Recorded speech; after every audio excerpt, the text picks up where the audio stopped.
merci. Nous sommes là aujourd'hui. L'Interco est là.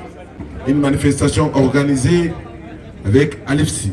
Je crois que les responsables de l'association Alifsi a pris la parole au départ. M. Madi Gassama. Donc nous sommes là, on a organisé cette manifestation ensemble. Il y a des associations ici qui sont là pour soutenir.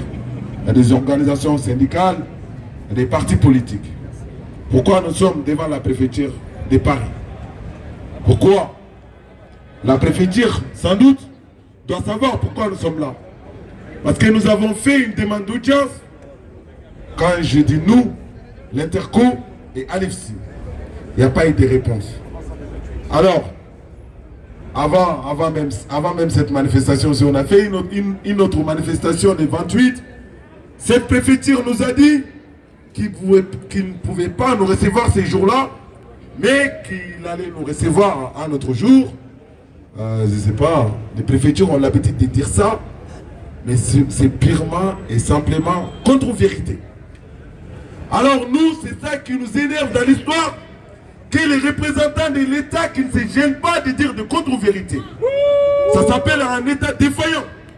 Alors si nous sommes là, oui, ça a été dit au départ, que l'union fait la force. Parce qu'avant, il y avait des dépôts collectifs. Il y avait des collectifs qui pouvaient déposer, même si certains ne pouvaient pas déposer.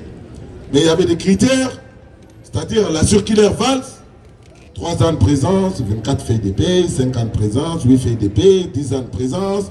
On vous donne une carte de vie privée, vie familiale, dont on appelle VPF. Alors avec l'arrivée au pouvoir du ministre de l'Intérieur, de la Haute, M. Bruno Retailleau, quand il est arrivé, qui est obsédé par l'immigration, qui est obsédé par le racisme, nous on dit, il a décidé d'arrêter tout ça en adressant une nouvelle circulaire à toutes les préfectures, qu'on appelle circulaire Retailleau, en mettant le temps de présence à 7 ans. Alors tout est flou, hein? Et en bloquant la liste des métiers en tension. Alors nous sommes là pour dire cette maltraitance-là, nous n'en voulons pas, nous n'accepterons pas. Cette maltraitance dont vous nous infligez, elle est illégale, elle est inacceptable. Parce que le ministre de l'Intérieur, c'est ce chiffre à lui, hein, il a dit qu'il y a 700 000 sans-papiers sur le territoire français. 700 000 sans-papiers qui travaillent, 700 000 sans-papiers qui cotisent, 700 000 sans-papiers qui payent des impôts, et ces 700 000 personnes-là subissent tous les jours des chasses à l'homme, des policiers qui s'arrêtent à la gare, des métros ou des RER, qui attendent les travailleurs en quittant les boulots, ils les arrêtent, en plus ils les amènent au commissariat, et tout de suite il y a une OQTF. Des fois accompagnés, systématiquement accompagnés par une IRTF. Alors pourquoi? Il y a un objectif, leur objectif, elle est claire derrière. On ne va pas expulser, mais on va faire tout pour maintenir des gens dans la précarité, pour maintenir des gens dans l'irrégularité. Alors c'est ça leur objectif. Et en faisant ça, les patrons voyous vont profiter en exploitant ces personnes-là, nous, en nous exploitant. Ça s'appelle comment? Ça s'appelle la délocalisation sur place. Les usines, tous ceux qui peuvent déplacer, ils déplacent ça ailleurs. Ils l'ont déplacé dans, comment il s'appelle, les postes des Sonus, il en profite. Je ne sais pas dire son nom parce que c'est tellement, c'est honteux. Vous le savez quand je dis les patrons de Sonus, vous savez de qui je parle. Alors au cas si certains ne savent pas, on parle bien évidemment de Bolloré. Les usines qu'ils ont déplacées, Bolloré exploite tout ça. Ils exploitent tout un port en Afrique. Et en amenant les produits, il polie le monde entier. Et alors lui, c'est quoi son premier discours? Non, l'immigré est égal à un délinquant. L'immigré est un profiteur. Les premiers profiteurs, c'est lui. C'est lui, juste, il n'arrive pas à admettre. Alors les boulots qu'il ne pouvait pas délocaliser, par exemple les chantiers, la logistique, les entrepôts, des livraisons, la restauration, les bâtiments, parce que les Français ne vont pas dormir à l'étranger. Qu'est-ce qu'ils ont fait? Maintenant on va créer une classe ouvrière qui sera, on va nommer sans papier qui va travailler qui va accepter les boulots dont les personnes qui sont en situation irrégulière vont refuser. Sans papier qui va travailler pour 600 €.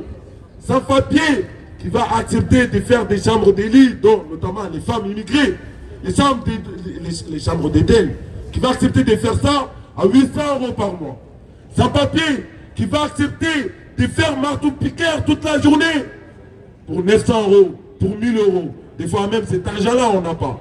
Sans papier qui va accepter de décharger les colis, de charger les camions, de trier les colis, parfois les livrer pour 600 € par mois. Parce que les personnes en situation régulière ne vont jamais accepter. Alors ils nous parlent des métiers en tension. Nous on l'a dit, on va répéter. Il n'y a pas de métier en tension.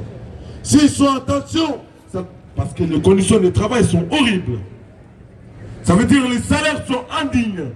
C'est pour ça qu'ils sont en tension. Alors améliorer les conditions de travail, vous allez voir. C'est quoi encore leur objectif? C'est pouvoir maintenir les SMIC pour qu'ils n'augmentent pas. Parce que tant qu'il y a des travailleurs en situation irrégulière, tant que l'ensemble de la classe ouvrière n'a pas les mêmes droits, c'est l'ensemble des salaires qui tirent vers les bas. Oui, c'est pour ça les SMIC qui n'augmentent pas. Vous allez vous mettre au chômage en disant vous ne travaillez pas pour 1200 €. Il y a un sans-papier qui va le faire, peut-être doublement mis pour 800 €. Alors nous sommes là aujourd'hui pour dénoncer cette circulaire raciste, cette circulaire fasciste, cette circulaire honteuse. Nous sommes là pour dénoncer ça. Nous sommes là aussi pour dénoncer la loi Darmanin qui a provoqué tout cela. La loi raciste, la loi fasciste, la loi qui a fait que les OQTF ne sont plus 1 an, mais sont 3 ans. La loi qui a fait que l'immigré est tout de suite qualifié comme une menace à l'ordre public, une motion dont eux-mêmes ne connaissent pas la définition. Pourquoi nous parlons de cela? Parce que même en traversant la rue, là où il n'y a pas de passage piéton, on peut être qualifié comme une menace à l'ordre public. Alors plus pire, avec OQTF, nous sommes vus comme une menace à l'ordre public. Alors obligation de quitter les territoires français. La France est la championne d'Europe à donner ça. Ils donnent ça à qui? Ils donnent ça aux personnes qui travaillent, qui cotisent, qui payent des impôts. Ils donnent ça à ces personnes-là. Ils donnent ça faute de quoi? Faute de titre de séjour. Alors, même les gens aujourd'hui en situation régulière sont en train de devenir sans papier à cause des règles hypocrites, à cause de cette circulaire raciste. Alors c'est inadmissible pour nous. Des gens, ils ont pu entrer dans vos règles hypocrites dont vous avez fait, n'arrivent pas à déposer à cause des dématérialisations. Dématérialisations dont vous avez décidé de faire, et vous avez décidé aussi à ne pas mettre les moyens nécessaires sur ces sites-là pour que ça soit accessible. Parce qu'à chaque fois qu'on monte, à chaque fois qu'on va sur ces sites-là, il n'y a pas de plage d'horaire, il n'y a pas de plage d'horaire, il n'y a pas de rendez-vous. Alors c'est honteux. Aujourd'hui, la queue qui était devant les préfectures sont désormais derrière des ordinateurs. C'est inadmissible. On n'accepte pas. Alors on est là pour dire, ouvrez les guichets régularisés. Ouvrez les guichets régularisés pour ceux qui travaillent avec une seule preuve de travail. Lorsque la relation du boulot, de l'emploi a été établie, que la personne soit régularisée. Nous sommes là pour que les autorisations de travail soient systématiquement données. Parce que vous nous demandez des choses dont nous, on n'a pas le droit de les avoir. Vous nous demandez des preuves de travail. Vous savez qu'on n'a pas l'autorisation de travailler. Alors aujourd'hui, la situation, elle est catastrophique. Il est temps que nous, les immigrés, que les personnes qui partagent la valeur de l'égalité des droits se réveillent. Parce qu'on voit un État qui parle des Français, qui parle des Français de papier, qui parle de ceux qui travaillent, qui parle de ceux qui ne travaillent pas, qui parle de ceux qui sont RSA, un gouvernement divisaire. C'est ça que nous voyons. Alors il est temps qu'on s'unisse, qu'on dise, on vit dans un pays aujourd'hui multicouleur. Si la France est là, la France aujourd'hui, parce que ces valeurs-là ont toujours existé. S'il n'y a pas ces valeurs-là, ces pays-là n'existeraient pas. Ne cédons pas à la division. Nous, on apporte un message à l'ensemble de la population que nous sommes vos collègues au boulot. Nous sommes vos voisins et voisines dans vos appartements. Nous sommes ceux et celles qui gardent vos enfants quand vous êtes au boulot. Nous sommes ceux et celles qui s'occupent des parents, de vos parents, de vos grands-parents dans les EHPAD.